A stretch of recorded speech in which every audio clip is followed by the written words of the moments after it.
Halo guys, selamat datang di This is Daryl Channel. Buat yang baru yang belum tahu, channel ini tuh membahas tentang investasi dan financial market.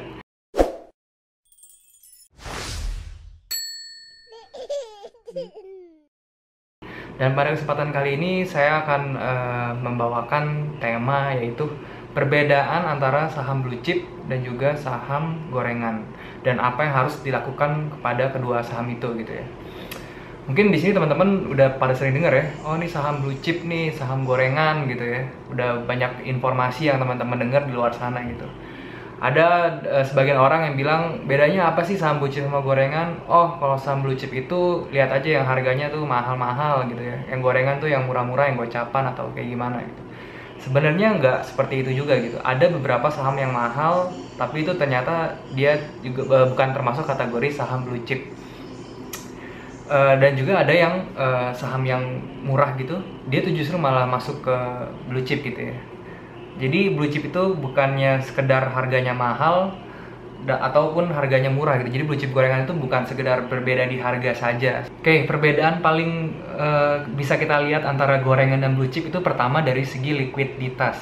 Jadi likuiditas itu apa sih? Jadi likuiditas itu kalau gampangnya itu adalah saat kita mau jual itu ada yang beli, atau kata saat mau beli itu ada yang jual. Jadi transaksi dia bid overnya itu selalu terisi gitu, nggak pernah kosong, nggak pernah loncat-loncat. Nah itu pengertian gampang dari likuiditas gitu ya.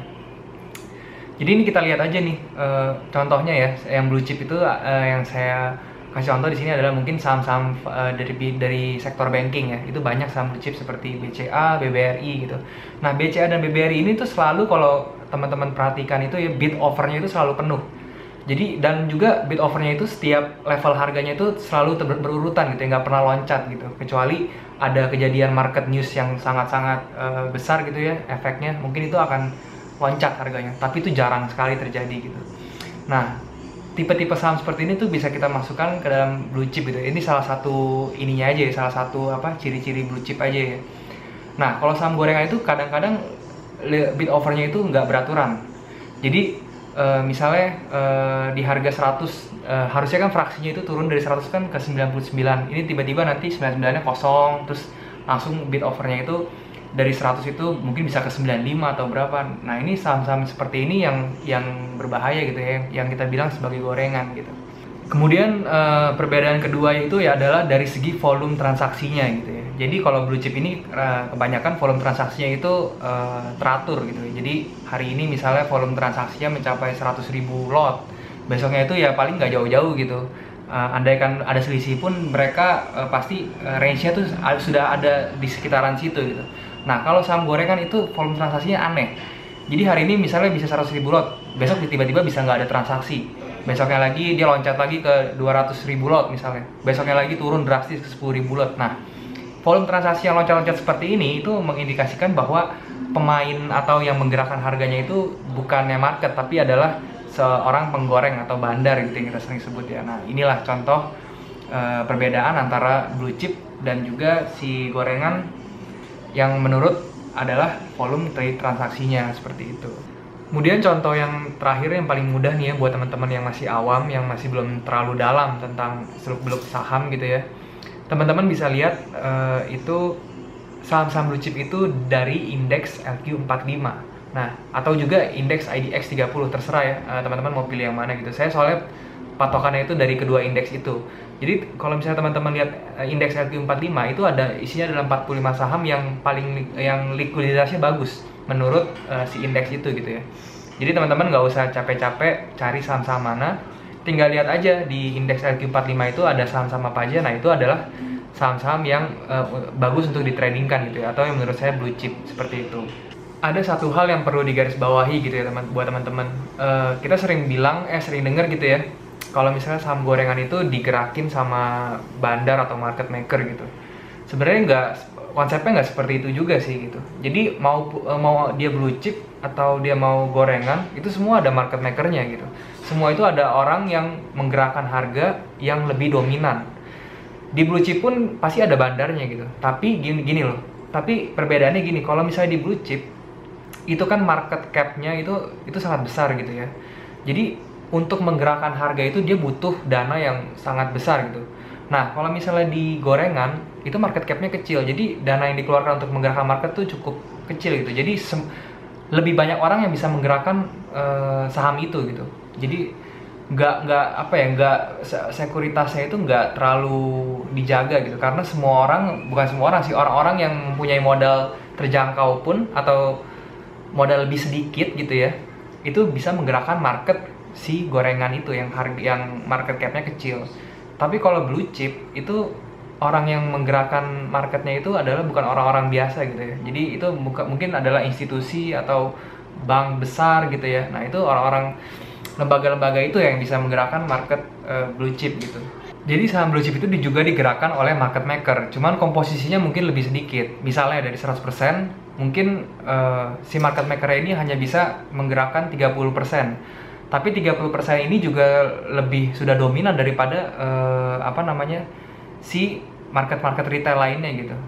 Sementara kalau misalnya di saham gorengan itu mungkin market maker bisa mengkup sekitar 70% dari pergerakan. Nah, inilah yang kenapa market gorengan itu kebanyakan menjebak gitu ya. Jadi setelah misalnya dia naik tinggi, kita semua beli, dan kemudian harganya dijatuhin seenaknya si bandarnya gitu. Nah, kenapa bisa seperti ini? Karena si bandar itu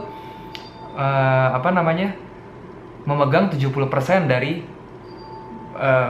pergerakan harga itu gitu loh, dari total jumlah saham itu. Nah, inilah yang kenapa kita harus hati-hati di market atau di saham gorengan seperti itu. Nah, itulah tadi sekilas tentang saham gorengan dan saham blue chip gitu ya.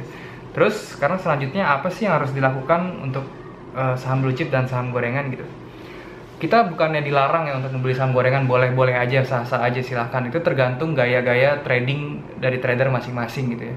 Tapi saran saya sih untuk portfolio manajemennya itu usahakan lebih didominasi dengan saham-saham blue chip, karena saham-saham blue chip itu relatif lebih aman daripada gorengan, dan dia lebih sensitif, tidak terlalu sensitif dengan volatility atau pergerakan harga yang sangat drastis gitu. Jadi diusahakan portfolio manajemennya itu 60% atau 70% itu adalah saham-saham blue chip, dan 20-30 itu bisa digunakan saham-saham gorengan untuk sebagai backup aja gitu ya. Sebenarnya ada beberapa alternatif sih. Jadi ada orang yang portfolio sahamnya itu mungkin hanya 5% sampai 10% aja, karena dia mau main aman aja gitu ya. Jadi saham gorengannya itu 5 sampai 10 saja. Tapi ada yang seorang risk taker gitu, dia portfolio dari saham gorengannya itu lebih besar, bisa sampai 20 sampai 40%. Nah, jadi tergantung teman-teman nyamannya itu di trader seperti apa gitu. Apakah yang risk taker atau mau yang aman-aman aja gitu loh. Jadi semua itu kembali lagi kepada teman-teman. Nah, mungkin segitu dulu penjelasan saya tentang saham gorengan dan saham blue chip. Semoga video ini bisa membantu teman-teman untuk lebih memahami lagi perbedaan antara blue chip dan gorengan. Kalau misalnya teman-teman punya pertanyaan, silahkan tanya di comment section di bawah. Dan juga saya membuka grup grup untuk sekedar forum tanya jawab aja untuk diskusi. Teman-teman bisa kirimin WhatsApp teman-teman kalau mau join ke email yang ada di description box. Nanti setelah teman-teman kirim WhatsApp, nanti akan saya masukkan ke dalam grup sehingga kita bisa diskusi bareng-bareng di sana. Oke, mungkin segitu dulu. Thank you buat teman-teman yang sudah menyempatkan waktu untuk menonton, dan jangan lupa subscribe video ini, like juga, dan juga share ke teman-teman yang lain kalau misalnya video ini bisa membantu teman-teman semua. Thank you dan bye-bye. Oke, asalkan dia terdaftar di OJK atau di Otoritas Jasa Keuangan. Setiap broker yang terdaftar di OJK itu semuanya oke dan layak untuk diinvestasikan. Paling yang membedakan dari broker